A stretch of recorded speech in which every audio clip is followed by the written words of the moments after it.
Welcome to the Daily Dose of Consciousness. I am your host, and today we will be discussing the role of nonverbal communication. Nonverbal communication is the ability to convey emotions and information through actions, facial expressions, and body language, and it plays a crucial role in our well-being. It is important to understand the connection between nonverbal communication and our inner child, and how it relates to the topic of active listening that we discussed in our previous episode. How do you currently feel about your level of nonverbal communication? Are there certain situations where you struggle with understanding or conveying nonverbal cues?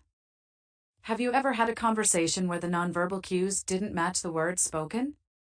How do you think your childhood experiences have affected your ability to use nonverbal communication? Nonverbal communication is closely connected to our inner child. Our inner child holds on to our beliefs, values, and experiences from our childhood. These experiences shape the way we view ourselves and the world around us.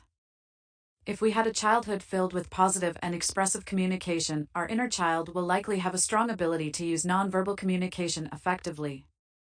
However, if we had a childhood filled with negative communication or suppression of emotions, our inner child may struggle with nonverbal communication. In our previous episode, we discussed the power of active listening. Active listening and nonverbal communication are closely related, as both are essential for understanding and connecting with others. Active listening is the ability to fully focus on and understand the words and emotions of the person speaking, while nonverbal communication is the ability to convey emotions and information through actions, facial expressions, and body language. When we have a high level of active listening, we are more likely to have a high level of understanding of nonverbal cues. On the other hand, when we struggle with active listening, we may struggle with understanding nonverbal cues. In conclusion, nonverbal communication is a crucial aspect of our well-being. It is important to understand the connection between nonverbal communication and our inner child, and how it relates to the topic of active listening. Remember that active listening and nonverbal communication are closely related, but they are not the same thing. It's important to understand the difference between active listening and nonverbal communication. Thank you for listening to the Daily Dose of Consciousness.